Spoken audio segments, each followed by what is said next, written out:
नमस्कार, आवाज इंडिया में आप सभी का स्वागत है। मैं हूं सीमा। सांगली जिले के जत तालुका में 4 साल की मासूम बच्ची के यौन उत्पीड़न और हत्या के मामले में आरोपी पांडुरंग कल्ली को गिरफ्तार कर लिया गया है। आरोपी के खिलाफ उमरी पुलिस स्टेशन में आईपीसी की धारा 103, 238 के तहत मामला दर्ज किया गया है। पुलिस अधीक्षक संदीप घुगे ने बताया कि आरोपी पांडुरंग कल्ली को गिरफ्तार कर लिया गया है और मामले की जांच जत के उपविभागीय पुलिस अधिकारी सुनील सालुंके को सौंपी गई है। वहीं मुख्यमंत्री ने इस मामले की गहन जांच करने के आदेश दिए हैं ताकि आरोपी को यथासंभव अधिकतम सजा दी जा सके। आरोपी के खिलाफ फर्स्ट ट्रैक कोर्ट में मामला चलाया जाएगा और उसे सख्त से सख्त सजा दिलाई जाएगी। पुलिस ने लोगों से आग्रह किया है कि वे मीडिया या सोशल मीडिया पर घटना के बारे में झूठी और भ्रामक जानकारी या पोस्ट प्रसारित न करें।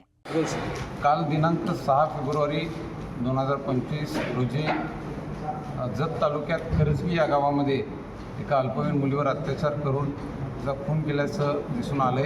त्या दृष्टीनं पोलिसांनी तात्काळ त्या घटनेची माहिती मिळताच गावामध्ये जाऊन जो संशयित व्यक्ती आहे तो निष्पन्न केला।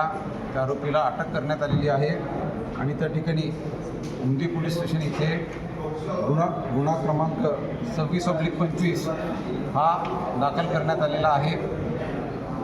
पीडित मुलगी आणि आरोपी हे दोघेही एकाच गावात राहणारे शेजारी आहेत आणि या घटनेचं गांभीर्य बघून तात्काळ आम्ही स्वतः त्याचबरोबर अपर पोलीस अधीक्षक, उपविभागीय पोलीस अधिकारी हे सर्व घटनास्थळावर गेले आणि तपास त्या ठिकाणी सुरू करण्यात आलेला आहे। आम्ही गावातही सर्व स्थानिक नागरिकांची, प्रतिष्ठित आणि जबाबदार लोकांची बैठकही घेतली। त्यामध्ये सगळ्यांची जी मागणी आहे की त्या ठिकाणी कायद्याची तरतूद आहे, आरोपीवर गंभीर स्वरूपाचा गुन्हा असल्याने त्याला कठोर शिक्षा मिळावी, त्यासाठी पोलीस विभाग पूर्ण प्रयत्न करणार आहे।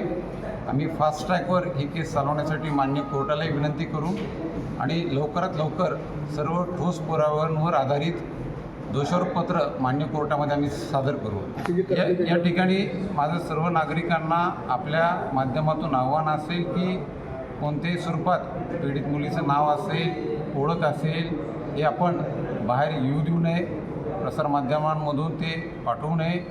अल्पवयीन मुलगी आहे त्या दृष्टिकोनातून आपण ती सर्व काळजी जबाबदारीने घ्यावी आणि नागरिकांनाही माझ्या या सूचना असतील की आपण अशा कोणतेही कृत्य आपल्या हातून होणार नाही याची दक्षता घ्यायची आहे। फिलहाल आवाज इंडिया में इतना ही। नमस्कार।